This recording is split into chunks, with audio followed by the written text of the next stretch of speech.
হাজারো শহীদের প্রাণের বিনিময়ে আমরা দেশ এবং জনগণের স্বাধীনতা, সার্বভৌমত্ব রক্ষা করতে পেরেছি। তাবেদার মুক্ত বাংলাদেশে জনগণের ভোটে জনগণের কাছে জবাবদিহিমূলক একটি নতুন সরকার যাত্রা শুরু করেছে। দেশে গণতন্ত্র এবং মানুষের অধিকার পুনঃপ্রতিষ্ঠার এই যাত্রা লগ্নে আমি দেশবাসীকে শুভেচ্ছা এবং আন্তরিক অভিনন্দন জানাই। স্বাধীনতা প্রিয়, গণতান্ত্রিক আমি প্রিয়। জনগণের কারণেই দেশে আবার মানুষের অধিকার, সম্মান এবং মর্যাদা পুনঃপ্রতিষ্ঠার সুযোগ সৃষ্টি হয়েছে। আমি দেশবাসীর উদ্দেশ্যে একটি বার্তা দিয়ে বলতে চাই, মুসলমান, হিন্দু, বৌদ্ধ, খ্রিস্টান তথা দল, মত, ধর্ম, বর্ণ নির্বিশেষে পাহাড়ে কিংবা সমতলে বসবাসকারী এই দেশ আমাদের সবার। প্রতিটি নাগরিকের জন্যই এই দেশকে আমরা একটি নিরাপদ ভূমিতে পরিণত করতে চাই। একটি স্বনির্ভর, নিরাপদ, মানবিক, গণতান্ত্রিক বাংলাদেশ প্রতিষ্ঠাই বিএনপি সরকারের লক্ষ্য।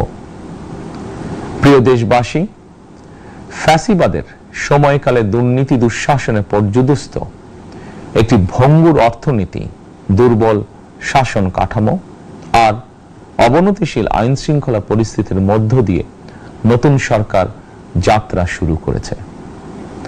আইন শৃঙ্খলা পরিস্থিতির উন্নয়ন এবং কঠোরভাবে দুর্নীতি নিয়ন্ত্রণের মাধ্যমে জনগণের মনে শান্তি, নিরাপত্তা ফিরিয়ে আনাই হচ্ছে আমাদের সরকারের প্রধান অগ্রাধিকার।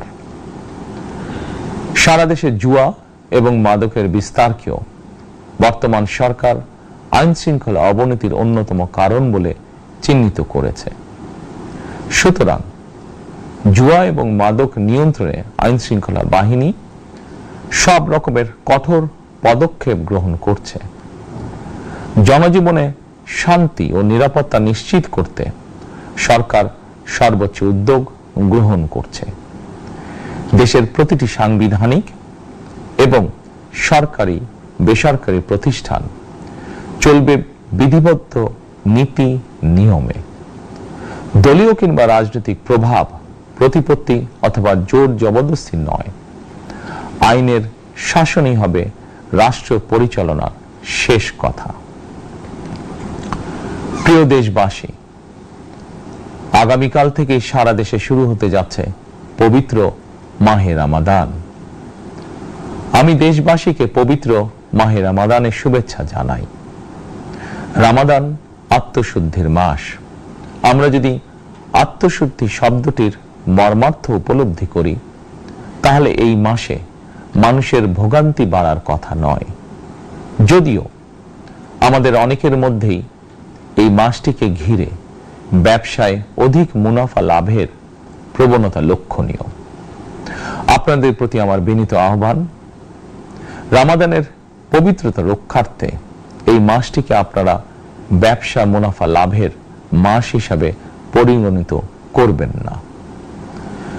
দ্রব্যমূল্য যাতে সাধারণ মানুষের নাগালের বাইরে না যায়, এ ব্যাপারে ব্যবসায়ীরা দয়া করে সতর্ক থাকবেন। হাজারো প্রাণের বিনিময়ে একটি মাফিয়া সিন্ডিকেটের পতন ঘটিয়ে রাষ্ট্র এবং সরকারের জনগণের অধিকার প্রতিষ্ঠার অঙ্গীকার নিয়েই আমরা রাষ্ট্র পরিচালনার দায়িত্ব গ্রহণ করেছি। বিএনপি সরকার সকল ক্ষেত্রে অনাচার, অনিয়মের সকল সিন্ডিকেট ভেঙে দিতে বদ্ধপরিকর ইনশাআল্লাহ। ক্ষুদ্র, মাঝারি কিংবা ছোট বড় সকল ব্যবসায়ীদের প্রতি বর্তমান সরকারের দৃষ্টিভঙ্গি সহজ এবং স্পষ্ট। বর্তমান সরকার ব্যবসায়ী এবং ক্রেতা সাধারণ উভয় স্বার্থ রক্ষা করে প্রয়োজনীয় পদক্ষেপ গ্রহণ করতে চায়। সুতরাং সরকারের পক্ষ থেকে কি ধরনের উদ্যোগ গ্রহণ করলে বাজার পরিস্থিতি নিয়ন্ত্রণে থাকবে কিংবা ক্রেতা বিক্রেতা উভয়েরই স্বার্থ রক্ষা হবে, এ ব্যাপারে আপনাদের যে কোনো ধরনের পরামর্শ কিংবা অভিযোগ শুনতে সরকার প্রস্তুত। ক্রেতা বিক্রেতা গ্রহীতা এই সরকার সকলেরই সরকার। এই সরকার আপনাদেরই সরকার। আপনারাই ভোটের মাধ্যমে এই সরকারকে রাষ্ট্র পরিচালনার দায়িত্ব দিয়েছেন। আপনারাই এই সরকারের শক্তি। প্রিয় দেশবাসী, পবিত্র রমাদান মাসে রোজাদারগণ বিশেষ করে ইফতার, তারাবি, সেহরি এই সময়গুলোতে নিরবিচ্ছিন্নভাবে গ্যাস, পানি ও বিদ্যুৎ সরবরাহ পেতে চান। এই বিষয়টি নিশ্চিত করতে এরই মধ্যে আমি সংশ্লিষ্ট কর্তৃপক্ষকে নির্দেশনা দিয়েছি। অপচয় রোধ করে কৃচ্ছতা সাধন প্রতিটি মুসলমানের ঈমানি দায়িত্ব। অফিস আদালতে বিনা প্রয়োজনে কিংবা প্রয়োজনের অতিরিক্ত গ্যাস, বিদ্যুৎ, পানি খরচের ব্যাপারে সচেতনতা অবলম্বন করাও ইবাদতেরই অংশ বলেই আমি মনে করি। দেশের সকল সরকারি, বেসরকারি কর্মকর্তা, কর্মচারী এবং জনসাধারণের প্রতি কৃচ্ছতা সাধনের আহ্বান জানানোর আগে আমি সরকারের মন্ত্রী এবং বিএনপি সংসদ সদস্যদেরকে দিয়েই একটি দৃষ্টান্ত স্থাপন করতে চেয়েছি। বিএনপি সংসদীয় দলের প্রথম সভাতেই আমরা সিদ্ধান্ত নিয়েছি, বিএনপি থেকে নির্বাচিত কোনো সংসদ সদস্য সরকারি সুবিধা নিয়ে ট্যাক্স ফ্রি গাড়ি আমদানি করবেন না এবং প্লট সুবিধাও নেবেন না। আমি আপনাদের সামনে বলেছিলাম, রাষ্ট্র পরিচালনার সুযোগ পেলে বিএনপি সরকার মহানবীর ন্যায়পরায়ণতার আদর্শ অনুসরণ করবে। আমি মনে করি বিএনপির সংসদীয় দলের এই সিদ্ধান্ত ন্যায়পরায়ণতার আদর্শেরই একটি অন্যতম প্রতিফলন। প্রিয় দেশবাসী, বিভাগীয় শহরগুলিতে বিশেষ করে রাজধানী ঢাকায় যানজট অত্যন্ত নিয়ন্ত্রণহীন। হাটে, মাঠে, ঘাটে, অফিস, আদালতে জনগণের ভোগান্তির শেষ নেই। জনজীবনের নানা ক্ষেত্রে জনদুর্ভোগ লাঘব করা না গেলে জনমনে স্বস্তিও ফিরবে না। রাজধানীতে জনসংখ্যার চাপ কমাতে বিকল্প ব্যবস্থা গ্রহণ করা জরুরি হয়ে পড়েছে। মানুষ তার নিজ জেলায় কিংবা নিজের বাসা বাড়িতে থেকেও যাতে সহজভাবে সঠিক সময়ে অফিস, আদালত, ব্যবসা বাণিজ্য করতে পারেন, সেই লক্ষ্যকে সামনে রেখেই সারা দেশে রেল যোগাযোগ ব্যবস্থা ঢেলে সাজানোর উদ্যোগ নেওয়া হচ্ছে।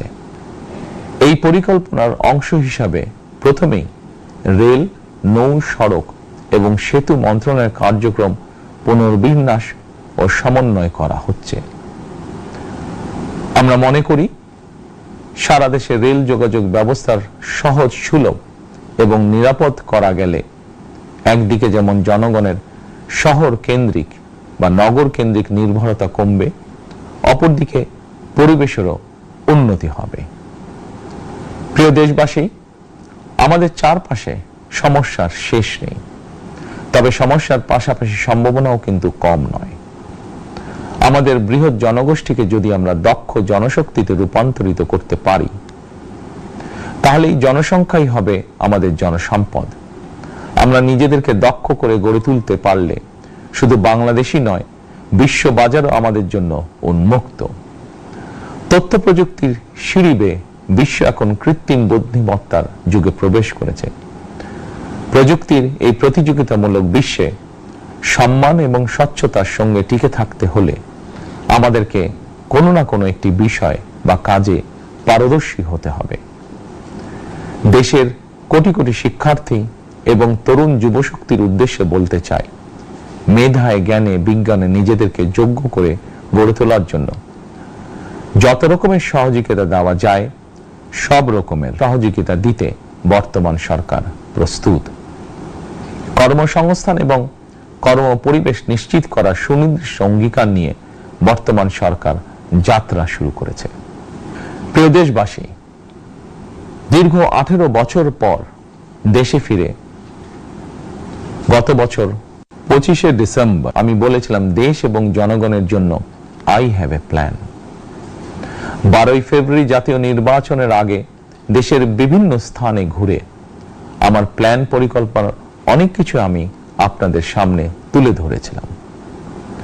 আপনারা স্বাধীনতার ঘোষকের প্রতিষ্ঠিত দল বিএনপিকে ভোট দিয়ে রাষ্ট্র পরিচালনার দায়িত্ব দিয়েছেন।